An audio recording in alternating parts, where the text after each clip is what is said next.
Welcome to Tribal Economic Development, a podcast highlighting best practices for creating, implementing, and sustaining plans that lead to success in Indian country. We are Waséyabek, an economic development firm dedicated to creating a sustainable path forward for the Nottawasepi Huron Band of the Potawatomi.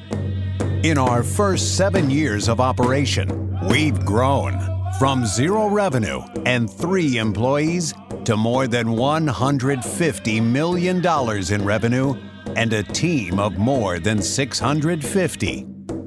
Along the way, we've learned many valuable lessons. Here, we'll share those lessons with you. And now, our hosts, Deirdre Mitchell, Waséyabek President and CEO, and Erica Weiss, Assistant General Counsel.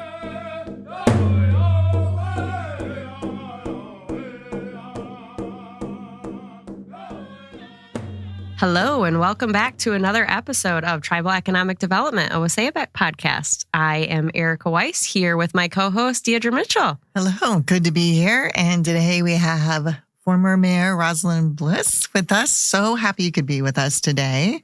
I got to know you when I first moved to Grand Rapids. So you served as mayor from 2016 to 2025. I just arrived in 2018 and was really fortunate to get to connect with this wonderful group of women in Grand Rapids and just business leaders in general. So got to know you then. You served through some really interesting times. We had COVID in there, a lot of things going on around the world and in the city. So really glad to have you here and to talk about economic development. Yeah, thanks. I'm delighted to be here.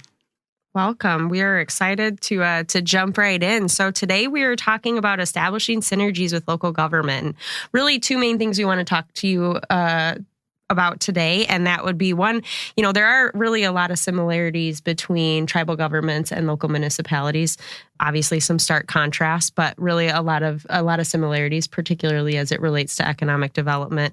But then also, for tribal folks and municipal folks that are listening, how to really work together to achieve, the goals of both governments, right? And what synergies exist between tribal governments and local governments. So welcome. We're excited to have you on. Yeah, thank you. It's good to be here. And of course, I really appreciate all the work that you do in Grand Rapids. And I was excited to meet you when you first came here and learn about your vision. And then to see all that you've done over the last several years, it's really impressive.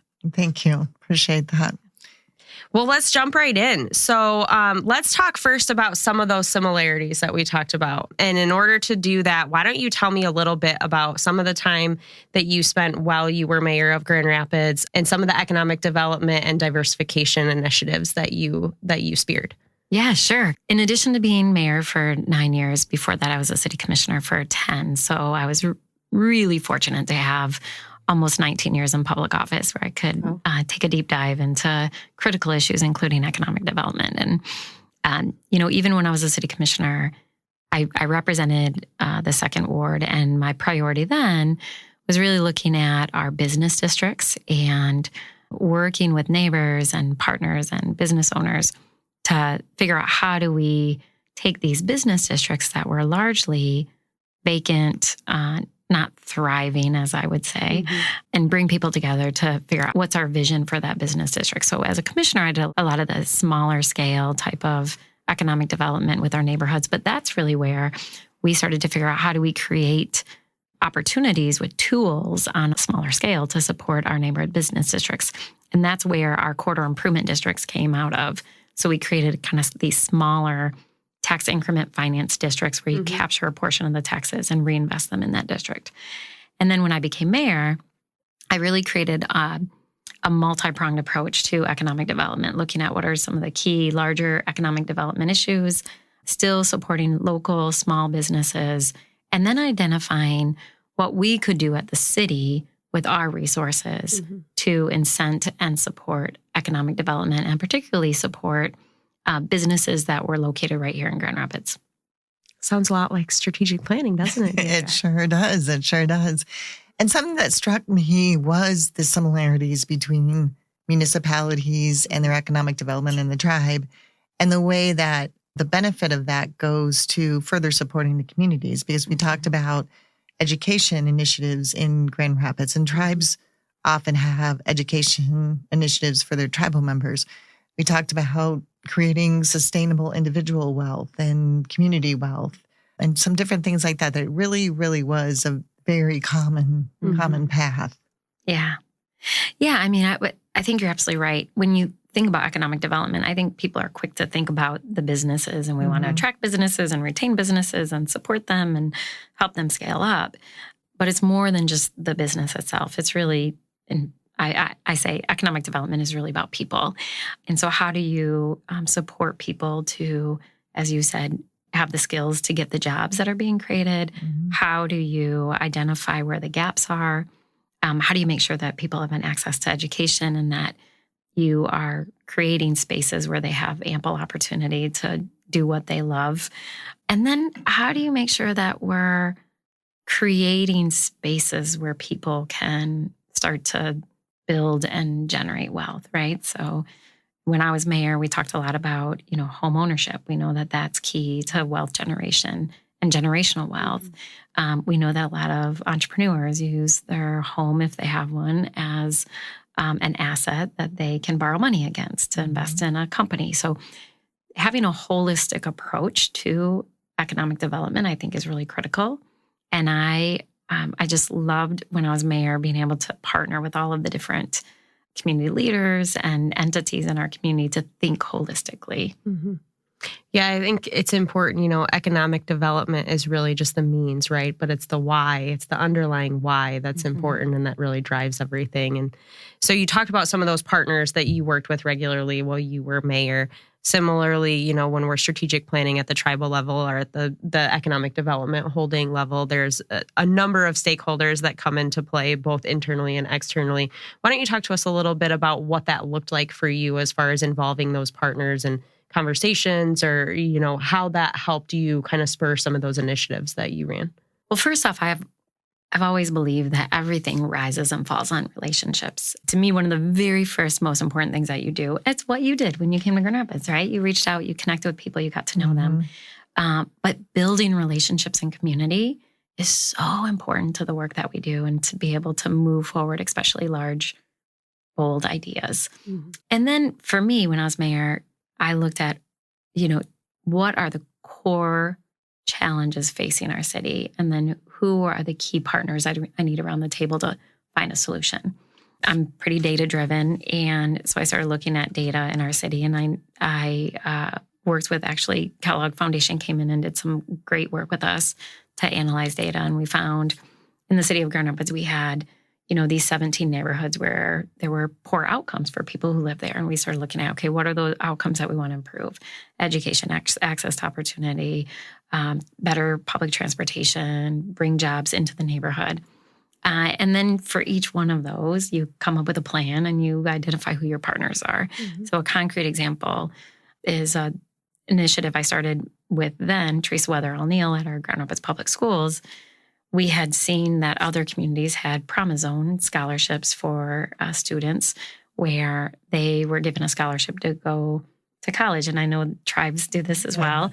And so what we did is we came together as a community, created the Grand Rapids Promise-Zone, created the opportunity for people to go to Grand Rapids Community College at no cost.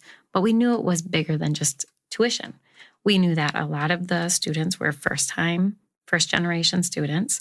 We knew that we needed to come alongside them in high school, tell them we believed in them, that they could go to college. We created ambassadors, mentorships. We put in a couple of our high schools where we had poor outcomes. We worked with a team to do tutoring. And then once they got to community college, we have ambassadors walking alongside them, because it's not just enough to get into college. We want them to get through college. So we have a to college through college program. And, when you're looking at community challenges, they're complex problems, and it's not just a one size fits all. You got to think much more broadly. And we want to make sure that if this is the goal we're trying to achieve, we got to meet the need and the challenges to address every obstacle that's going to get in the way of meeting that success. That must have been really satisfying to track those students as they went through that and kind of walk beside them to create those outcomes. And you're right, the tribe does have education assistance, but we also at Waséyabek have the LEAD program. So it's the Leadership, Exploration, and Development. And that's really teaching tribal members more about Waséyabek and the businesses that we have and how they operate. And from that, we've had a couple of those people who then join Waséyabek as for employment, which is exactly what we want to do. But that's very satisfying to watch an individual kind of walk through their education and those experiences. Yeah. And, the other thing, and I know you're familiar with this too, and you do some of this work, is identifying, there's all these opportunities for great paying jobs, and that attracting talent and getting people skilled up to take those jobs has always been an issue. And so we, at the city, we knew we looked at our own internal workforce, and we knew in our public works department, we had a lot of retirements coming up. Those are good paying jobs. And so we worked with Grand Rapids Community College to create a certificate program, recruit people, train them, and then tell them, we have a job for you here at the city as soon as you get through this certification program. And some of the individuals, I went to a couple of the graduations, they had never thought about working in public works or a water department or a public works department. Didn't even know that was an option. Or what it was. Right? Or the skills they needed to do it. And so again, it's the beautiful thing I love about government is you are in a position to open up doors, create opportunity, and really change people's lives. Yeah, and I think that's a great point because you do get to expose people to things that they might not otherwise have been exposed to, particularly in that situation. I think one of the biggest things that I have found is just educating people on what's actually out there is always helpful, and then helping them provide the tool, or helping to provide them with the tools to get then to that next step. And I think, the purpose of economic development in Indian country is in part to allow the tribal governments to do just that, right? To have the revenue. You, as a local municipality, have taxing revenues and other avenues with which to raise money. Tribes, they have a limited taxing ability, right? And unless you are a tribe who has a very wealthy casino or is situated right in a geographically great place for the casino to do really well, to be able to give distributions, economic development is another means for tribal governments to provide those services to their members. Oftentimes we see there's this tension sometimes between tribal governments and local municipalities when really we could each take a lot from each other on the way that they're doing things, not only on the way that things are being done, but also in partnership too, right? So Grand Rapids, there are 2 federally recognized tribes that actively operate economic development companies within the city limits. There's a 3rd non-federally recognized tribe, but still very active in the community. Tell us how not just tribes, but minority groups in general have had an impact on the economy of Grand Rapids. Yeah, that's such a great question.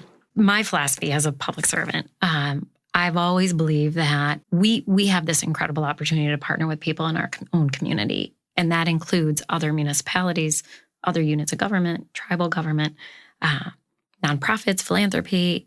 We truly are stronger when we come together and when people, regardless of where they live in our city, regardless of, the color of their skin, regardless of their gender or their sexual orientation, that they are able to feel like they belong here and that they have an opportunity to be successful.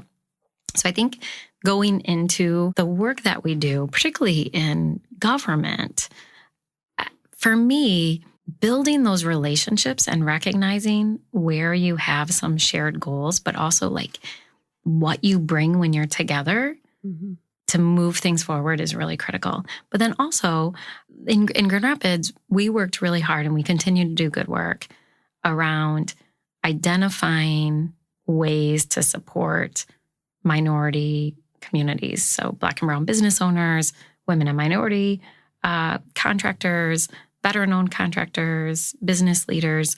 And we've targeted a lot of our incentives to support our micro-local businesses. And so you can do things internally, like within your tribal government, you can make policies and procedures and you can incentivize certain things. But what I've always tried to do is identify what you can do internally, but then what can you do within community with other partners and scale it up to create greater opportunity. So when I was at the city of Grand Rapids, I was always looking at ways to partner with the other cities around me and with the county to say, yes, it's great for us to do this, but we also need our partners to do it as well. And I think that's where the opportunity is for both tribal government and municipalities is get to know each other, identify your shared goals, and figure out how you work together to create more opportunity. That goes back to forming those relationships, because getting to know other businesses in the area too, because we might do something, but you might have a need for a broader scope of work. And then we can reach out to an elevator company, for example, on a facility support contract. We don't do elevators, but we know somebody who does, or we have a joint venture with somebody who does.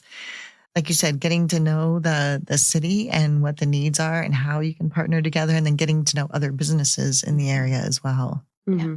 And I think specifically for economic development, we often had issues specifically around economic development. Usually it's an issue individuals or businesses have with planning, with our economic development department, with procurement. And so one thing that we did is we looked at those services and we said, okay, what are the barriers? And then what can we do to remove those barriers, particularly for individuals who aren't as, they're not a large company, so they don't have the capacity to fully understand how they interact with government, how they get a contract with government, how to get certified as a microlocal business. And so we did a lot of work identifying what we needed to do to try to remove some of those barriers. We actually hired some people, added new positions to be liaisons. And then, like for developers, we created, in partnership with some nonprofits in town, an emerging developer program for those smaller scale developers who may be intimidated by the planning department or zoning or design team or inspections. So how do we come alongside them and help them be successful? And again, I've always said the little things really matter.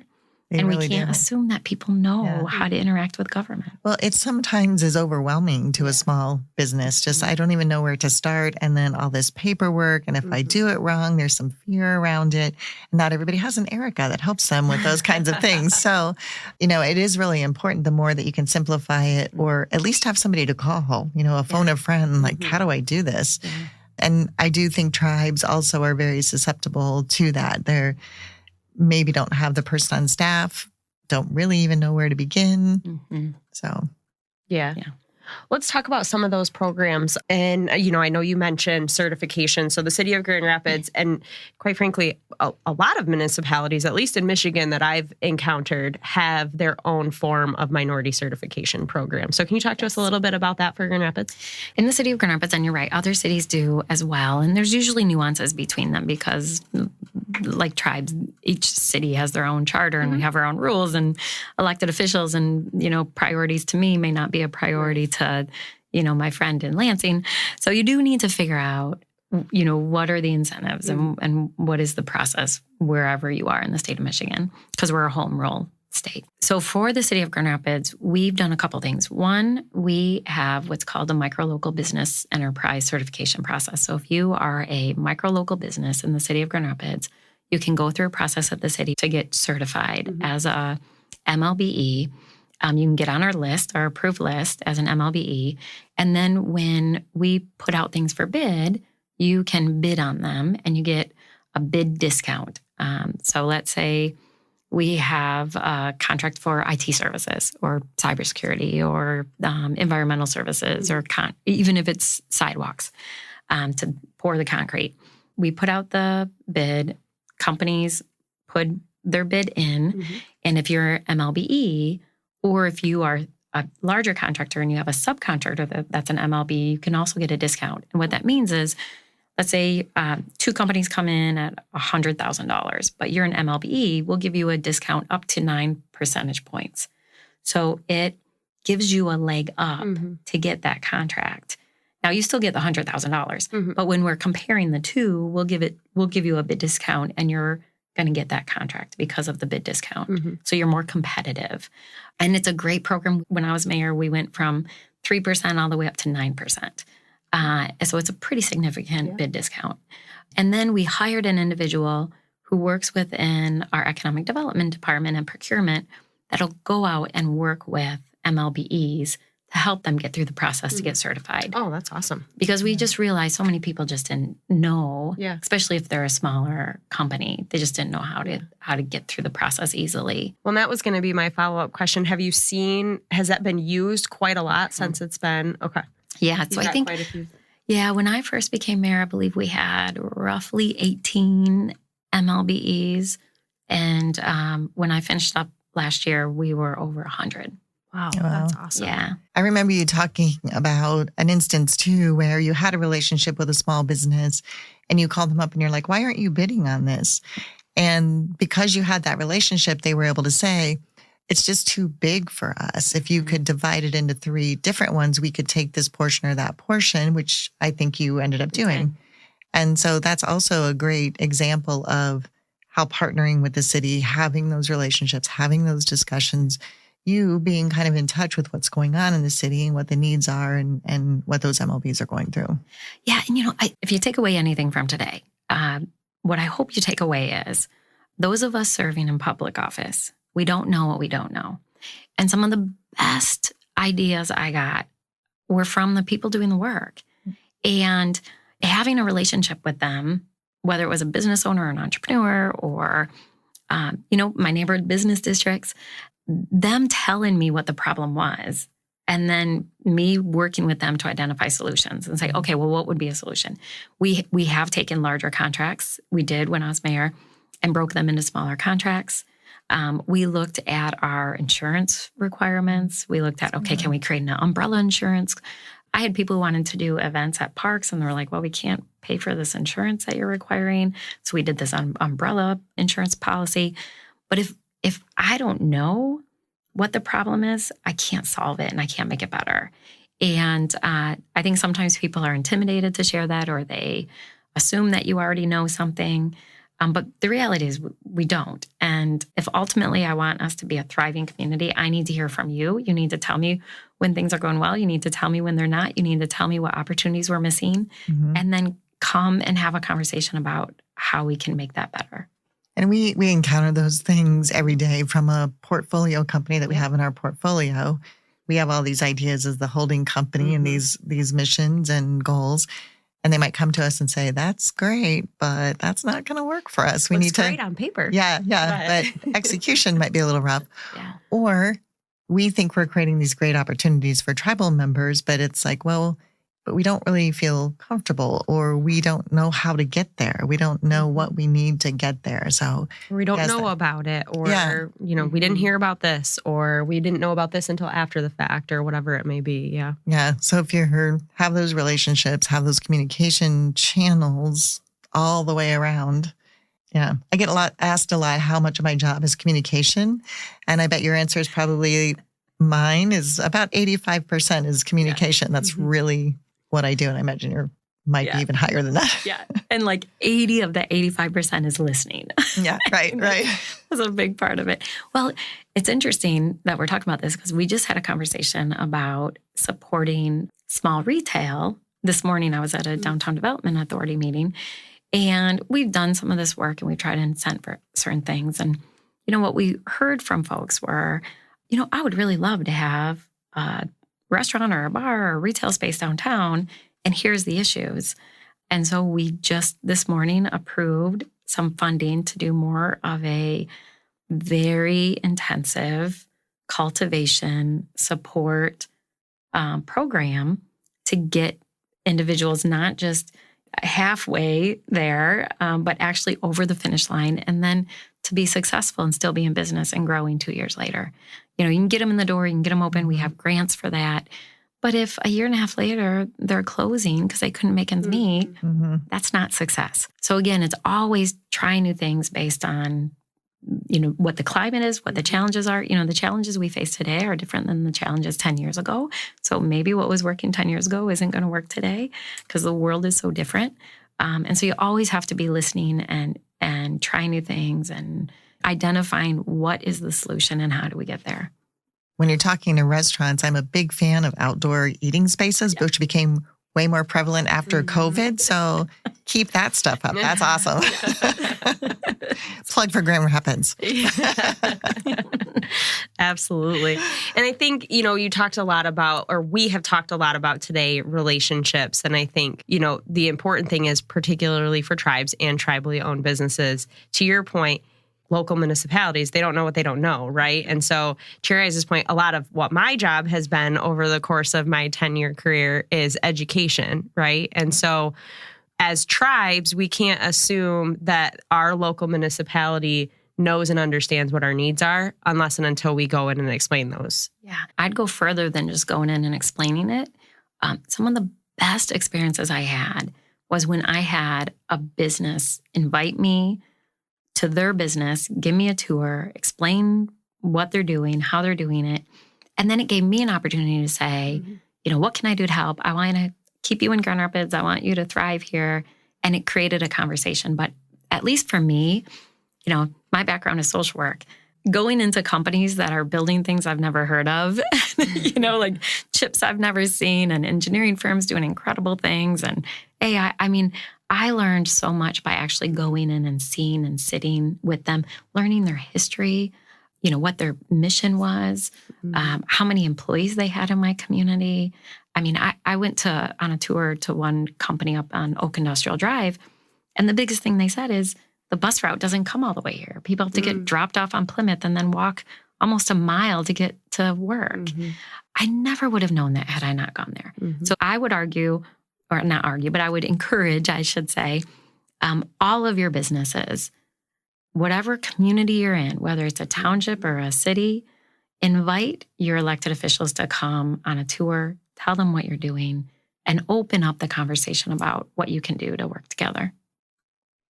I think that's really good advice, because how often you walk into a business and think, well, I know they make wheels or whatever they make, but don't realize they have transportation problems or whatever that might be. And you're not going to know about that till you're there. Yeah. Well, I think there are instances too where you don't know what other people in your community are dealing with that might be the same issues that you're dealing with until you start having those conversations, right? There may be something that you didn't think, your business didn't think that there was anything that you could do anything about, because that's just the way it is and that's how it's always been. Until you start having that conversation, not only with your local municipality, but other business owners around the area too, determine, okay, this particular issue is something we're all dealing with. And guess what? Our local municipality is aware of the situation, and here's how we can work together to solve that problem. Yeah. Yeah. A perfect example of that is when I was mayor, I served on the Rapid Board. And Mayor Garrett-Carey, before that it was Mayor Huizenga, they had a cluster of companies out in Walker where there was not public transit. So they came to the Rapid. They asked, these companies did, for a solution. At the time, we're a fixed route system and didn't have a lot of flexibility. But we didn't stop there. And we went to United Way, to the Essential Needs Task Force. We went to a foundation and brought in Hope Network as a partner and started the Wheels to Work program. So again, I, as a government, I might not have the solution. I might not be able to solve it, but I have enough connections in the community that I can convene people and say, this is a significant issue. And it's impacting people's ability to get good paying jobs. And so what can we do to find a solution? And then you look at your assets and your resources and you say, okay, who do we need around the table? And how do we, my favorite word as mayor was pilot. Let's pilot this. Let's just try it out. Because people are afraid of governments experimenting on things. They hate that word. Don't experiment with taxpayer dollars. But they'll pilot something. So I did a lot of piloting as mayor. And it's pretty amazing. And then if you collect data and you test and say, okay, this is working well, this isn't. Let's pivot a little. Let's try something different. So I always built in, for initiatives I was involved in, how do we make sure we're measuring what we're, measure what matters, and then try to move the needle. Yeah. And we're based on the Harvard project, right? So I would be remiss to not say that sounds, again, a lot like strategic planning that we've talked a lot about. And it's very important for any type of economic development, whether tribal or local municipality, state, federal, at whatever level. It's just a really important process, not only to understand where you're going, but to your point, to be able to measure once you're there if you're being successful at it. And so 2 points personally that I would love for our listeners to take away is that strategic planning, understand the data, collect the data, but then understand it, and then understand how to measure your success once you start going where you want to go. And also relationships, right? We talked a lot about relationships today, and I don't think that you can put that down the list of priorities. That should really be top priority, particularly if you're a newer economic development company coming in, looking to make a name for yourself. The people that you have surrounding you, both internally and externally, are going to be imperative to help you get there. Yeah, and you talked about partnering with other communities, and I think tribes can do that as well, because there are a lot of tribes around Michigan that do things other than gaming. We are doing a follow-up to our 5-year tribal non-gaming economic impact study. And again, having those partners, knowing what the other communities are doing, bringing them together, piloting something, trying to figure out how that works on a smaller scale that can be scaled out is really powerful. And, there are so many companies in Grand Rapids that I love. But, I always loved when companies came together and said, okay, this is a shared issue facing our employees or our community. And as a business leader, as a company, how can we be a part of the solution? And I brag about Grand Rapids having public-private partnerships all the time, but there really is power in that. When you can take the brilliance, expertise from the business community and pull it together and intertwine it with the resources and experience of the public sector. And then if you can bring in philanthropy too, it's a triple win. But when we could come together and find solutions, it really does make an impact. The latest initiative I did when I was mayor, we call it 100 and 100. And it was an initiative, it's still ongoing, to house 100 individuals who've been chronically homeless. These are people who've been homeless for more than a year. How do we get them into housing within 100 days? Stable housing, not shelter, but stable housing. And we partnered with the business community to do that. And so when we had an apartment, we worked with landlords. When we had an apartment and we needed to find furnishings, a hotel in town donated the furnishings.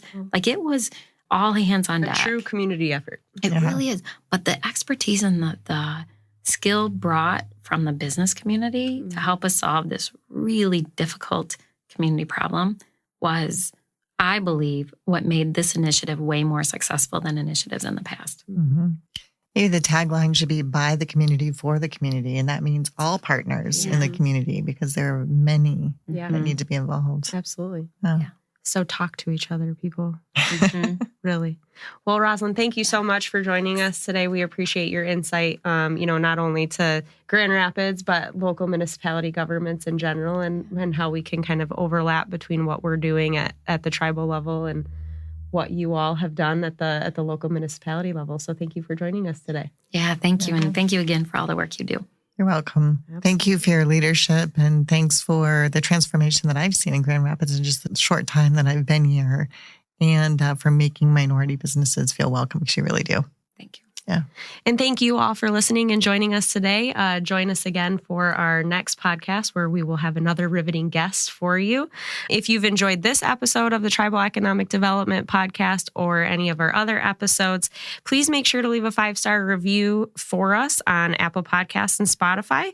Additionally, if you have questions for us or maybe topics in the future that you'd like to hear us speak on, we'd love to hear from you. You can go ahead and leave a comment or question on our website. That's waséyabek.com/podcast. There is a question and forum box right there on the website that you can submit questions. So looking forward to tuning in again soon.